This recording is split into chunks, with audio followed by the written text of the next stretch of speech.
Go. All right, everyone. Welcome to our live webinar today on developing a world-class mindset with emotional agility with Dr. Susan David. Very excited to be with all of you right now. We did the sound check. We know you can hear us. We know you can see the slides. I'm curious off the bat, how many of you have read The One Thing before? We want to get a sense for who's in the audience. That way we know how much background we have to provide before we dive into our discussion today. Please put a number 1 in the chat box if you have read The One Thing, or a number 2 in the chat box if you have not yet read it. And is it the chat box or the questions box? My questions box, messing it up. Sorry, guys. Number 1 or a number 2?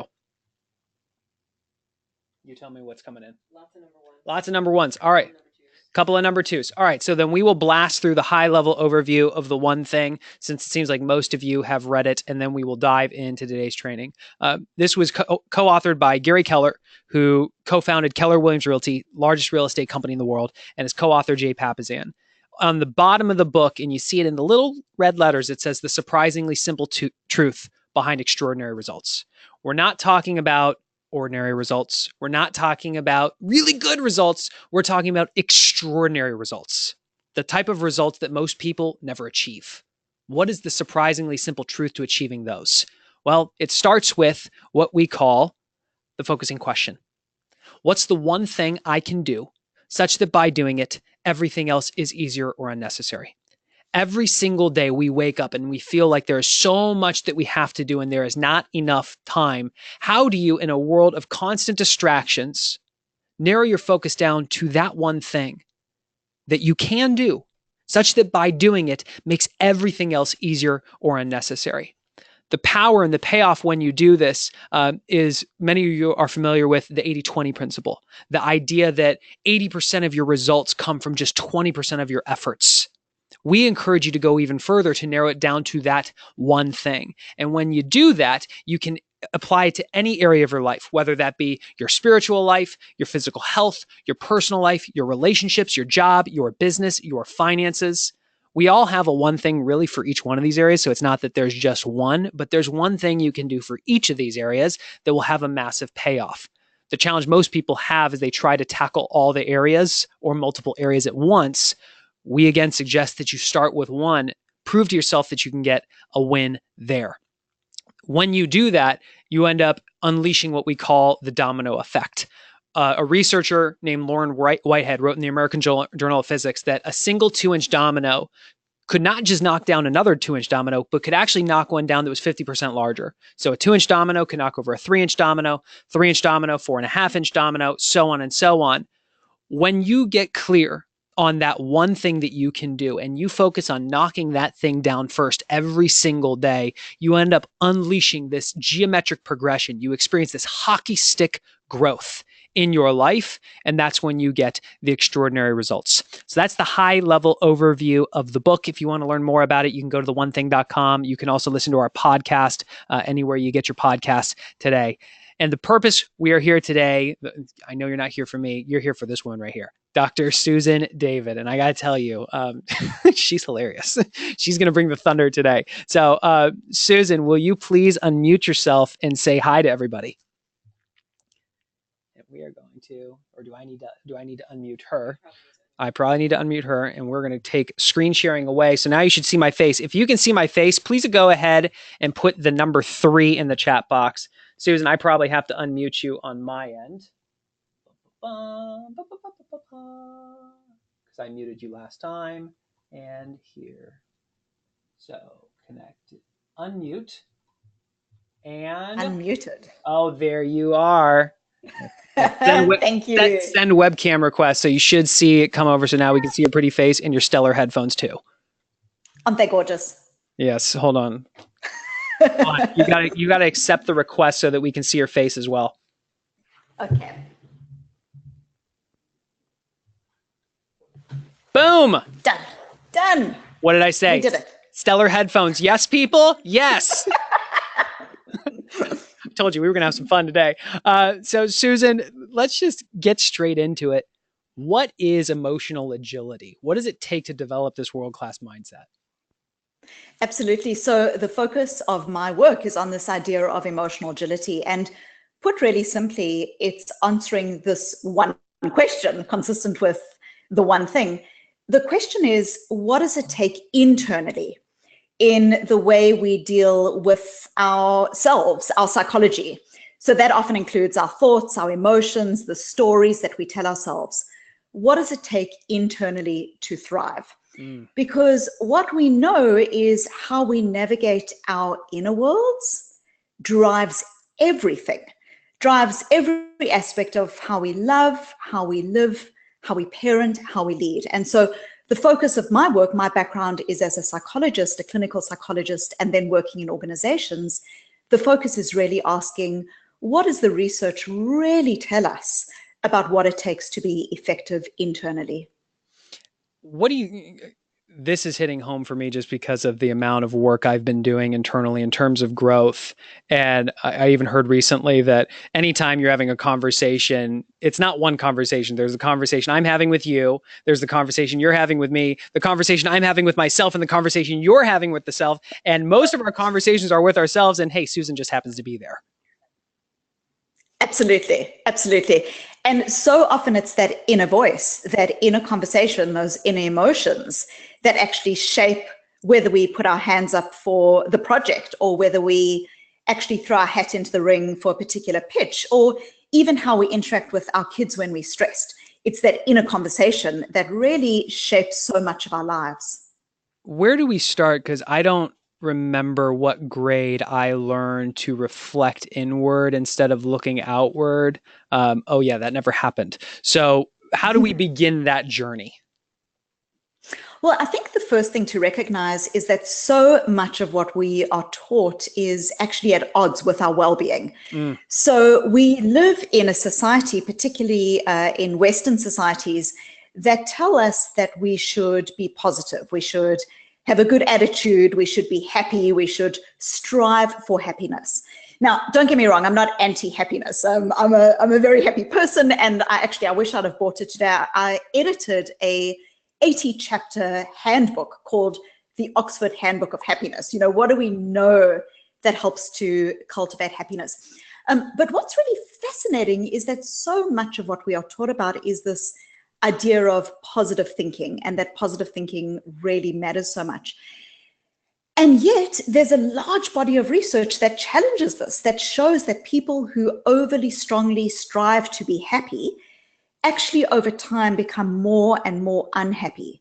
That they, for example, are upset at the way they've been treated in their jobs, and they say, well, at least I've got a job. And so what they do is they often push those difficult emotions aside in the service of being happy. And what it does is it actually undermines their ability to be effective, to focus on what they need to. And so one of the first things that I talk about in emotional agility, and this applies to children, but as equally to ourselves, is to recognize that our emotions, our difficult emotions, whether that's sadness or disappointment, or you feeling stressed, or you feeling betrayed, our difficult emotions are not bad things. They've evolved to help us as a species to survive. And so when we, instead of trying to jostle and hustle with them and push them aside, if we instead kind of open our hearts to them and say, you know, what is my emotion trying to tell me here? What we start to realize is something actually magnificent, which is that our difficult emotions often contain signposts to the things that we care about.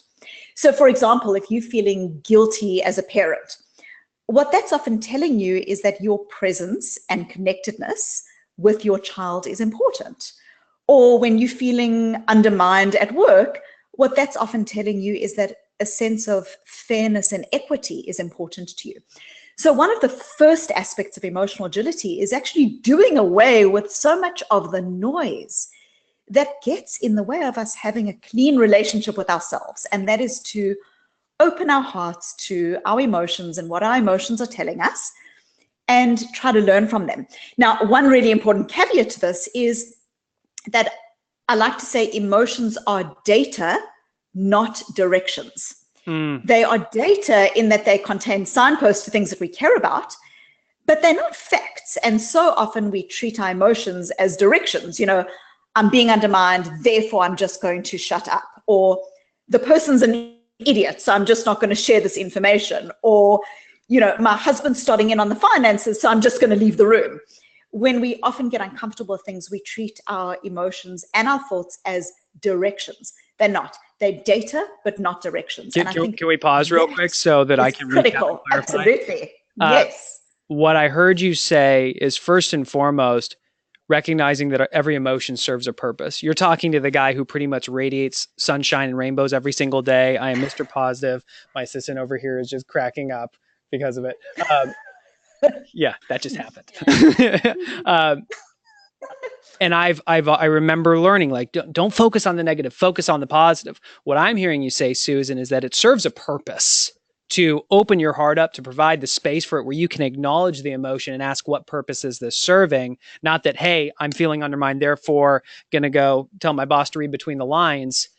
Ask, Absolutely. This is telling me that something matters to me. Yeah. And what's really interesting is that when people open their hearts up and they say, what is it that I'm feeling right now? What we know is that those emotions actually dissipate more quickly if they're difficult emotions. But those people become more resilient, more capable, and more successful over time. So there's something about, it's not about being happy, it's about striving to be happy in a way that pushes aside difficulties, that actually stops our ability to be agile and adaptive in the world. A world in which life's beauty is inseparable from its fragility, where we are young until we're not, where we in jobs we love until that job isn't there, where we are, sexy and gorgeous until we're unseen.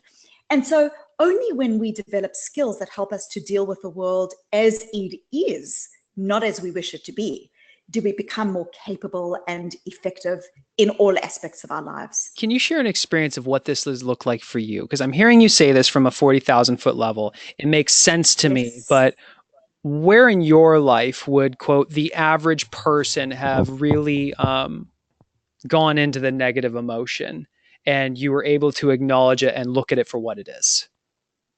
Well, I can give you an example from my own life, which is a personal example, but one of the things that I talk about when I was writing Emotional Agility is how I had been working for many, many years on a particular concept. And I had, in a moment of trust and being unguarded, I went to an academic conference, and a colleague of mine, far more famous and powerful and, rich than I will ever be, asked me what it was that I was working on. And so I told him. And many months later, I was sitting in Starbucks, as one does, and I was working on this idea. I was writing a book about this idea, and it was such a huge investment that I'd made into it. And I notice a voicemail that comes through on my phone, and it's this colleague of mine. And the colleague basically says this to me: Susan, I hope you don't mind, but I am writing a book at the moment, and the publisher and I are trying to come up with a title for the book that I'm writing. I hope you don't mind me using your concept as the title for my new book. So of course I was like, mind? Of course I mind. It's my idea, it's my concept. That's not okay. And the trapdoor to my heart opened when I went online to Amazon and realized that my colleague's question was not a question, that in fact, the book was actually available for pre-order. So I did what most people would do in that situation. I called my husband to vent. And this is so this is how the conversation goes, and many of your listeners will identify and empathize with this. So my husband is a physician, and he answers the phone like this. He says, Susan, can't talk now. Got a patient lying on the table, waiting for an emergency procedure. Clunk. So I get off the phone and I say things like, the one time that I need him, he's not available. And so I start to plan that when his callback comes, which it will be my turn to be unavailable. Now, the reason that I give this example is because instead of being able to have an effective conversation with my colleague, I did what so many of us do. It's like we crawl into a story of the one time I need that one person, they're not available. And now I've been, and so, what's really interesting is when you bring that perspective, what you start recognizing is that I was treating my thoughts, my emotions, my stories as facts, as things that I was climbing into and that were actually stopping me from being effective. There I'm serving divorce papers on my husband, whose only crime was trying to save his patient's life. And that's kind of an extreme, but very common example. And so what I talk about in emotional agility is how so often we get hooked. Our thoughts, our emotions, our stories start to dominate us, start to drive us, rather than other ways that we can be in the world, our values, our intentions. What kind of relationship do you want to have? What's important to you? And so in emotional agility, I talk about this idea of why it is we get hooked as human beings, and then practically what it actually looks like when we start unhooking and living our lives with greater levels of intention. So how do we begin to bring more focus and transparency to the emotions that we feel and make sure that we are treating them the right way? So I think that's a beautiful question. I love that, transparency to our emotions is, so often we live in a world where, again, as I mentioned, we're told we should be happy all the time. And so often what we do is we start developing from a very young age relationships with ourselves that actually don't serve us.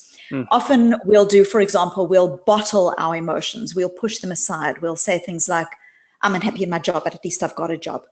Or we'll start brooding on our emotions, dwelling on them again and again. I'm upset that we didn't get the contract. That means I'm a failure. This is terrible. This is terrible. And so what we want to do is we want to give our emotions a place, the data place, but they shouldn't crowd out everything in our lives. Again, data, not directions. So what are some key strategies for this? First one is to start opening yourself up to the full range of emotions, to stop doing this thing where you say, I shouldn't feel this. I'm feeling guilty, but I shouldn't, I don't have a right to. So that's a key aspect. A second practical strategy is simply labeling the emotion for what it is. So often what we do is we say things like, I'm stressed, I'm stressed, I'm stressed, I'm stressed, I'm so stressed. And we label everything as being stressed. But there's a world of difference between I'm stressed versus sad versus disappointed versus angry. Now, if I'm working with a CEO who says to me, I'm just feeling stressed, I'm going to say, okay, well, let's delegate more, because isn't that the, golden thing that we do when people are stressed? But what if what's really underlying that CEO's emotion is, I feel disappointed in my legacy, or I'm in the wrong career? Then tips on delegation don't start to even cut it. And so what's fascinating is it's only when we start to just label our emotions more accurately in a more nuanced way, we start to actually learn from them.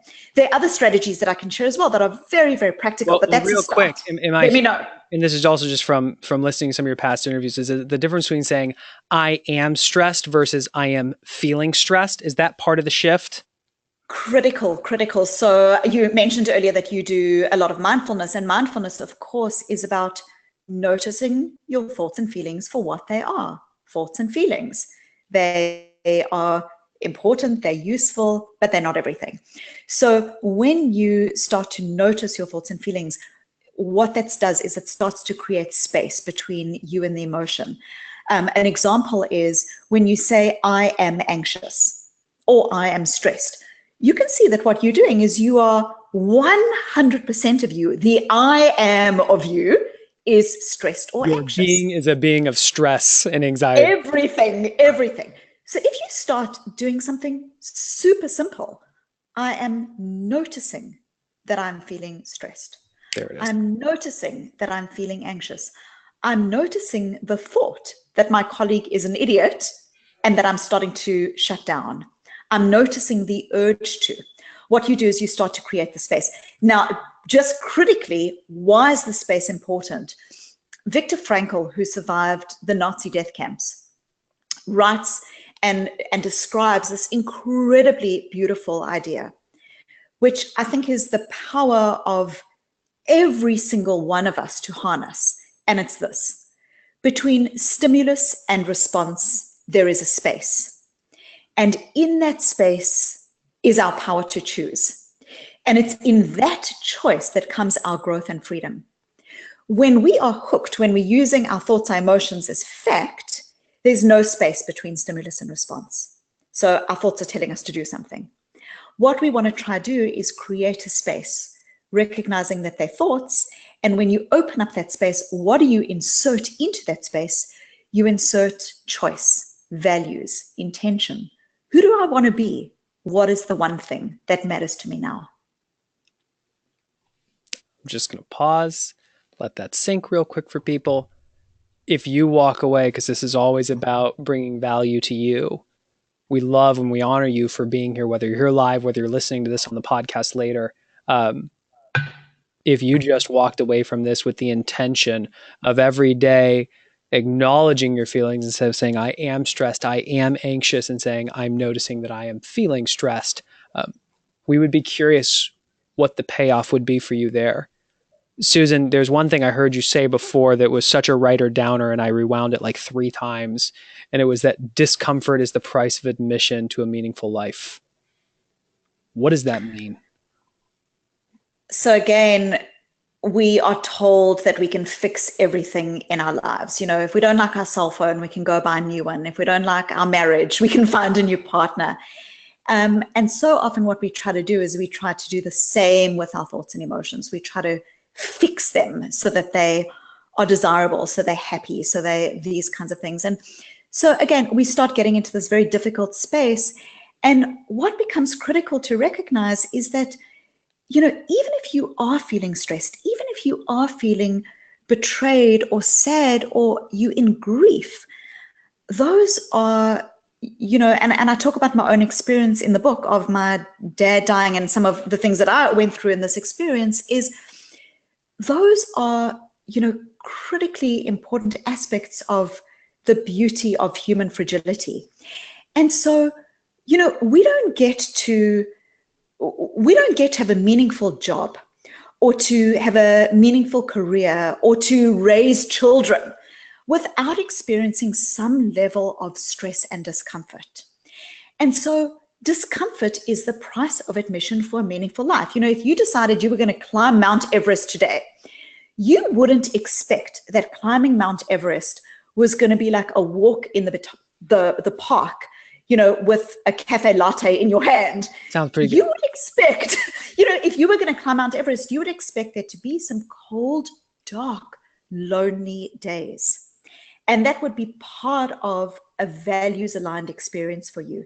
And it's the same when it comes to other aspects of our lives, whether it's growing a business or growing a family or growing your self-knowledge, that often that requires going to discomfort with yourself, because it's in that discomfort that we learn and we experience.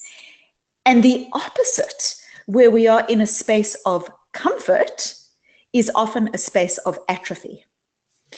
Yeah. My question for everybody who's listening to this right now is, what's that truth that deep down you know is real and you're hiding from it? You know that if you were to able to look at it for what it is and to face it head on, that's where the growth is. That's where the breakthrough is. Yet day after day, you choose to ignore it and act like it doesn't appear. And that is profound. I think it's such a powerful question to ask people. And as you ask it, I ask myself it. Because, you know, again, I challenge in the book, I talk about, for example, the idea of grit. And don't get me wrong, again, you know, I think that there's a lot to be said for grit. You know, if you're doing something that's important to you, you're writing a book, you starting a business, you know, there's so much to be said for gritting through things.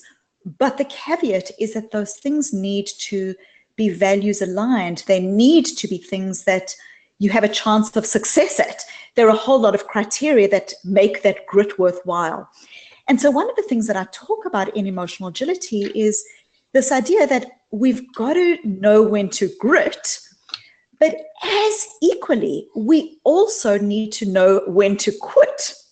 Because one of the most important signs of human adaptation is recognizing that when a goal that you've been setting, whether it's a job, a career, a promotion, a particular project, we need to be able to recognize that sometimes keeping on at that particular thing is a sign of grittiness, but actually can be a sign of a lack of adaptation, that human beings need to be able to disengage effectively from a goal and re-engage with another goal.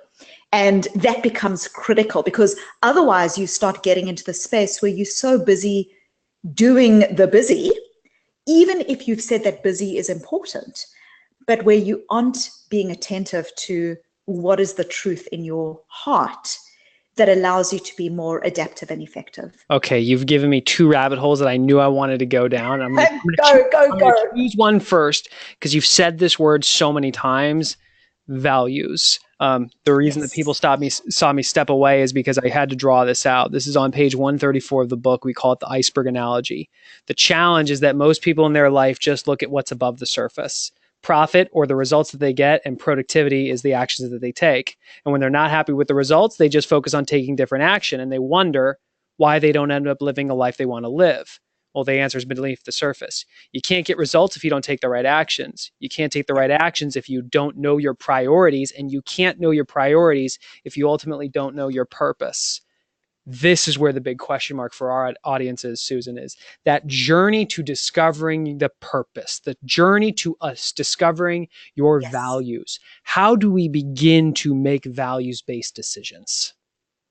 So these are critical, and values are often seen as being cheesy. You know, they're the things on walls in businesses telling everyone how to behave. It's because those businesses are cheesy. But it's really interesting, and I think it's such a huge loss, because really the way I think of values is that values are qualities of action. They're not these abstract ideas that are on walls. They are qualities of every day who I want to be. So for example, imagine and I'll use, a fairly obvious example. Imagine I value health. I get to make hundreds of choice points every day. Do I make a choice that is towards my value of health and choose the fruit, or away from my value of health? So the way that I see values is that they're qualities of action. And what starts to happen when people are not connected with their values is two really interesting social psychological phenomena. The first is that we know that people who aren't connected with their work and their lives in a values-based way start to develop greater levels of burnout more effectively. So you go to work every day and you smile, and we all do the work that we do, and as part of that work, there's this thing called emotional labor, the emotional work that we all do at work. Now, when you look at people who do what is called surface acting, where they just kind of making nice and putting on the smile, but they can't wait to get through their day, that surface acting is associated over time with higher levels of burnout, lower levels of well-being. And this becomes serious when we look at by 2030, depression, not heart disease, not cancer, not diabetes, depression is targeted to be the single leading cause of disability globally. What we start recognizing is that getting in greater alignment with our lives becomes critical. And of course, there are many reasons for depression, so it's not only about values, but we know that this surface acting becomes very difficult for people. Another thing that starts to happen when you aren't attuned to your values is we start to do more of what is called engage in social contagion. So let me give you an example. You go on an airplane and you kind of vaguely in your mind have decided that you want to lose weight. Now, your seatmate, who you do not even know, buys candy. Judgment. Your chance of buying candy increases 30%. So what starts to happen is you see something that other people are doing, the cars that they're driving, the businesses that they've got, the way they're living their lives, and suddenly we want the same. And before you know it, you turn around and you living a life that isn't yours or isn't connected with who you truly want to be. So values becomes critical in this conversation of emotional agility. This is really interesting. In our Living Your One Thing community, one of the most common themes we've experienced, we really didn't anticipate this happening, was people, when we walk them through the process of setting goals, what we believe is the right way, they look up and they say, wow, I realized I've been setting goals based on what society said I should be wanting versus what I actually want. It's like for 3, 4, 5, 6 decades, they've never looked inward. Oh, there it is again, inward, and asked, what do I even want? Yeah. And it's a powerful, powerful thing to do. When you do that, even in small ways, it alters the trajectory of your day. Because when you say to yourself, for example, when I was writing this book, there were some hard choices that I needed to make. They often meant that I was sitting in the library instead of being with my children, for example. But in my mind, that essence, which is I am trying to create a particular piece of music here in this book that is critical, and this is why I am bringing myself to this book. I'm trying to create music. When you do something that's about what society is trying to get you to do, you're often trying to create applause. Yep. And so, this idea of freeing yourself to create music rather than applause, it's often the values inside that will help you to understand what your music is that might be very different from what your next door neighbor is doing. Well, you just said something that I know is a huge question mark for a lot of people, because when at the beginning we showed the 7 circles, the 7 most important areas of your life: your spirituality, physical health, your personal life, your job, your business, your finances, key relationships was in there. What do you do when your values conflict? I want to show up in my business fully so I can scale this business that makes this massive impact, and inherently it conflicts with my ability to be present with my family, which conflicts with my ability to be at the gym, which conflicts with my ability to invest in my spiritual life. How do you balance that? Or do you? So the first thing I would say is welcome to being a mortal human. So I look at this in a different way. Often people say, I've got a values conflict, exactly as you describe. What I would suggest is that often what we call a values conflict is not a values conflict. It's a goals conflict. Now, let me explain what I mean. I value my children, and I also value my work, and I also value my health. So imagine your values are like a diamond, and you've got different facets of the diamond. Now, sometimes one facet is going to be facing you more full on. You are investing time in building a business, and this requires a particular amount of energy and effort. It doesn't mean that the rest of the diamond doesn't exist. That full diamond is there. Your values are your values, and they all exist in a beautiful whole way for you. So what is in conflict at that time is often your goals. My goal of being at my children's concert and my goal of being at this business meeting at the same time. And there are a number of things that I explore in the book in relation to this. The first is that there is an enormous amount of power that we give ourselves when we come to those goal conflicts by saying, I'm choosing to, for example, in this case, go to this meeting because it is just as important for me to be able to put food on the table and to support other aspects of my children's life. And so what you're doing is you're choosing between those goals, but you're choosing with a greater level of values clarity and a lack of feeling torn where you in the meeting and upset about it. So there's enormous power in making these kinds of goal-based decisions, but it's often not the values that are in conflict. It's often our goals. And sometimes we, need to recognize that part of our goals conflict is actually a conflict that we have because we are human, because we are mortal, because we can't be in two places at one time. And so there's something so profound in being able to make those choices and then to let go of the other goal for that time. It was powerful for me to hear you talk about the diamond. It's not that the other sides don't exist. It's not that they're not important. It may not be the very front and center primary focus for that exact moment. Where this is extraordinarily aligned with the one thing is the idea of work-life balance. We do not believe it exists. It is work-life counterbalance. You do not balance work and relationships in your family. You are at work, and at that moment, how can you go all in on work so you can shut it down at a pre-prescribed time, shift, and be present with your family where you are all in on the family? It is a counterbalance for your life. Absolutely. And even when people talk about traveling, like they do a huge amount of travel. And so you then start asking yourself with greater levels of intentionality, how can I, if being a present parent is important to me and I'm needing to travel, as an example, how can I establish that presence in my family while I'm traveling? So instead of me quickly skipping the Skype call, I'm choosing to do it, but I'm doing it in a way that is present rather than I'm doing the Skype call and checking my phone at the same time. Correct. So it's around intentionality. I love it. Well, you talked about goals, which was the second rabbit hole I wanted to go down. We have realized that, again, and this is my question for the audience, at what grade were you taught proper goal setting? Can you please put that in the questions box? I'm going to wait for a bunch of question marks because it didn't happen.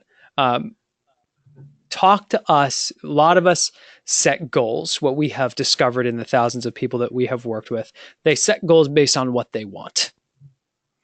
You have a different perspective on that. Talk about that. Well, I make a distinction between what I call have to goals and want to goals. Earlier in the conversation, I spoke about how we often get hooked. We often treat our emotions, our thoughts, and our stories as fact. And so we start to climb into these stories. And when we have a have-to goal is a goal that is derived very often out of a sense of shame and obligation. So, for example, I have to give this person feedback. I have to go to yet another meeting. I have to be on dad duty. We all do this. We all create these have-tos in our lives, and we crawl into this have-to goal, and it becomes a prison around us. We develop a sense of resentment. We don't want to do the thing that we have to do, because whenever anyone tells us we have to do something, even if it's ourselves telling us we have to do something, we feel resentful about it. Yeah. Oh, you're hitting it with her. Yeah. So have-to goals are really interesting because we all do it, but it creates a prison. And what that often leads to is you going to the meeting, but not being all in the meeting.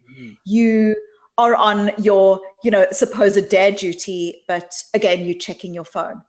And so I make a distinction between have to goals versus want to goals. Have to goals, a sense of shame and obligation. Want to goals are goals that are derived truthfully and truly from an internal sense of what it is that you value.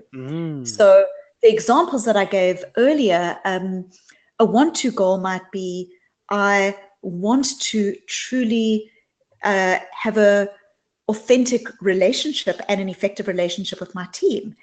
And so how can I bring that want to goal to this meeting? Or I truly want to develop a good outcome for this client. That's important to me and my work. So what is the value that underpins this conversation that I need to have? Or, I truly value being a parent. And so what does that look like in the space of this precious time that I have with my child? So the distinction that I make is that so often we crawl into these have-to goals. And what becomes critical is trying to surface a want-to goal, a values-aligned, why is this thing important to me? Now, just to be clear, I'm not talking about faking it. if you can't find a want to goal for key aspects of your life, of your work, of your being, then chances are that you are in the wrong job, in the wrong career, that you do need to make a shift. Again, that grit versus quit question we start going into again. And that what is the story that you aren't facing into? And the one thing I want to say, and I'm speaking to the people who that just hit home, where they're going, I don't know what my values are. And you're saying, maybe I'm in the wrong career. And maybe that's the truth that they're fearing to acknowledge. And I'm speaking just from my experience in that moment. Just because you don't have clarity on the path forward doesn't mean that the path doesn't exist. One thing that you said, Susan, earlier is you said, how can I find a way to be present with my family while still traveling? Asking that question, how can I? And opening, there it is, opening yourself up to the possibility. It's where the journey begins. Yeah, I think that's true. It's so important to bring with yourself also a great, healthy level of self-compassion. We live in a world that would have us believe we are in a never-ending Iron Man or Iron Woman competition, that we need to always know the answers and be go, go, go, go, go. And being able to be self-compassionate, to recognize that you are in that space of confusion, that there's value in that space, and that there is a pathway out of that space, but that for the moment, this is a valuable place to be, is critical. And I do talk about, because we can start to surface values in critical ways. You know, if you start asking yourself things like, what did I do today that was worthwhile? Not what did I enjoy, because we can enjoy things or get feedback that we're good at things, but it's not necessarily what we find worthwhile. So what did I do today that was worthwhile? If today was my last day on earth, what would be a meaningful thing that I would have done today? Those kind of pointers will start giving you a sense of what your values are. And if listeners are interested, I've actually got a free emotional agility quiz that has a bit of a values sort to it, and helps you to think of values in the context of your emotional agility. So if you want me to give you that URL, I'm happy to do that as well. Yeah, do that right now. So it's 60,000 people have taken it. It takes a few minutes to complete, and you get a free 10-page report. And it's Susan David, SusanDavid, susandavid.com/learn, LEARN, with Awesome. my South African, Bostonian, Australian, New Zealand accent. It's a beautiful combination. We want to shift to Q&A for our remaining time. So folks, now is the time to start submitting your questions. If you see any good ones, flag them or just scream at me, which you normally do anyways. First one, how do we begin doing this with our kids? You're talking about this idea of acknowledging our emotions, developing this emotional agility. What do I do for my little 4-year-old, my 1.5-year-old? Thank you for asking that. So I've got a 9-year-old and a 4-year-old. If you're interested in this, firstly got a full chapter on it in Emotional Agility, but I also was interviewed for an article for the New York Times called Teaching Your Child Emotional Agility. And so if you're interested, there's some ideas there. So briefly, and folks, find that article. We'll link to it. We'll end up putting it on the page on the website. And for folks who are listening on the podcast, we'll end up linking to it in the description below. So the first thing that I want to say is, you know, again, anything that you hear me saying, take it with a level of self-compassion, because we're all trying to do the best we can with who we are, with what we've got. So the first thing that we know is that what happens often with our children is we often convey to our kids that there are good and bad emotions. So for example, if a child comes home from school and says something like, you know, mommy, no one would play with me today, and your heart breaks because you never wanted your child to be rejected in that profoundly disappointing way. So often what we do as parents is, with very good intentions, we rush in to try to save our children from that difficult experience. So we'll say things like, oh, well, you know, he might not be worth playing with anyway, or let's go bake cupcakes, you know, I'll play with you, or I'll phone the mean kid's parents and I'll make things right. You know, we do things to try and stop our children from experiencing that pain. Now, even though we do it with good intentions, actually what we are teaching our children is that emotions are to be feared. How do our children get good at navigating emotions? They need to be able to get practice at navigating emotions. So it's only when we don't say to our child, there's a good emotion or a bad emotion, or like, let's make ourselves happy, or we try to push that happiness. Instead, when we are with our child, there's this beautiful, in South Africa where I was born, there's, in Zulu, people say sawubona, sawubona, and it's a Zulu greeting. So you're walking down the streets and people say, sawubona, yebo, sawubona, unjani, and they talk to each other. But sawubona literally means, I see you. And by seeing you, I bring you into being. Mm. That is so powerful for our children, that instead of trying to make their emotions go away or try to problem solve around them, we know that when we create the space where our children are allowed to feel what they feel seen, the difficult emotion actually starts to abate. And then what we also want to do is we want to say to our kids, what is that emotion? So help your child to label emotions. There's a world of difference between anger versus sadness. And we know that children, even at the age of 2, can start recognizing that difference.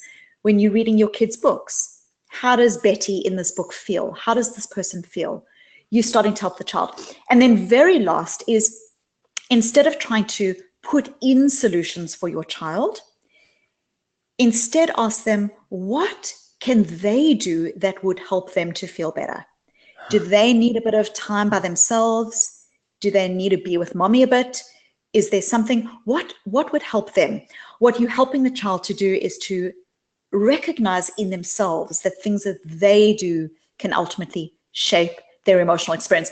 And just a quick caveat, just because your child is screaming down the CVS pharmacy and throwing a tantrum, or just because your child is really angry with his or her baby sister and wants to give the baby sister away to the first stranger that happens to approach in a shopping mall, doesn't mean that the child gets to act on their emotion. Again, at the beginning of the call of the webinar, I said data, not directions. You can show up to your child, help your child to label the emotions, and still help your child to understand that striking or giving the baby sister away is not something you choose to do.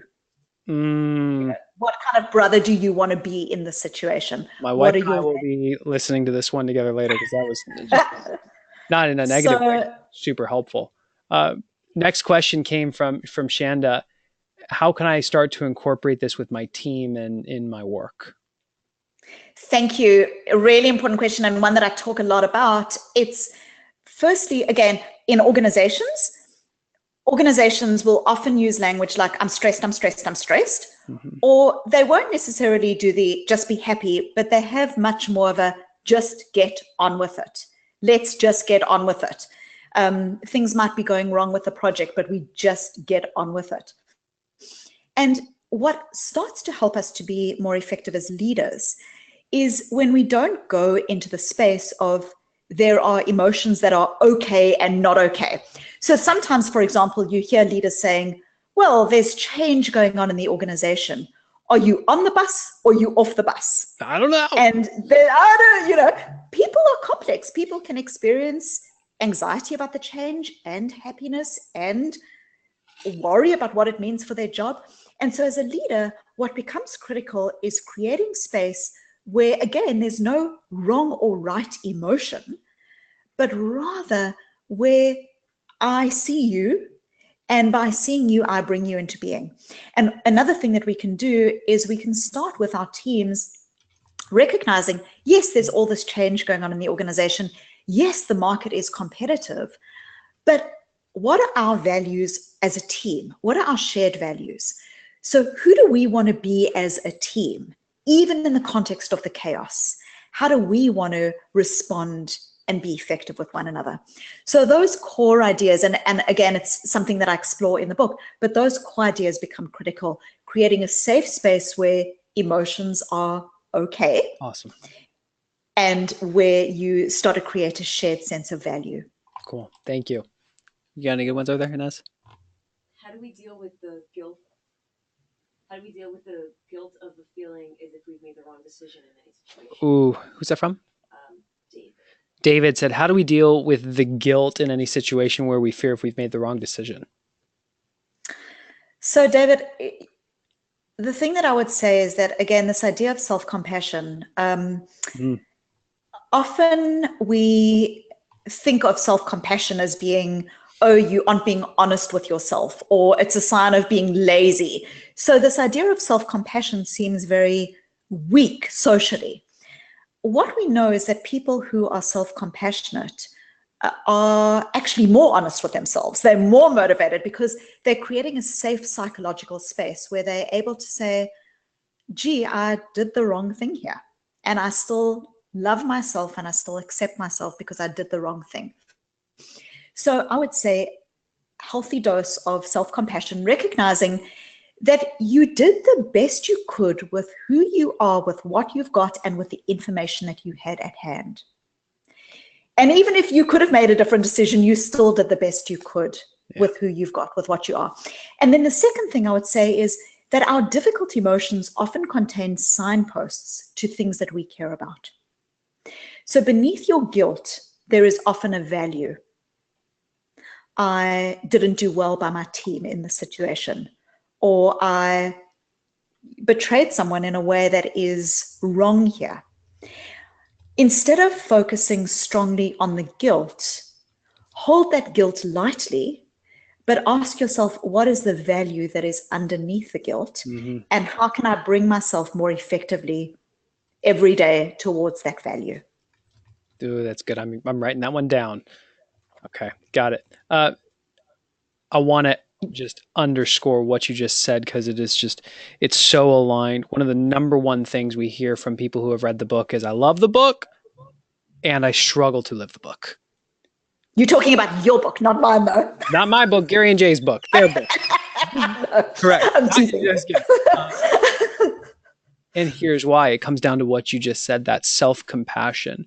We have realized that people will only allow themselves to feel like a failure for so long before they rewrite the rules of the game, usually by quitting, so they no longer have to feel like a failure.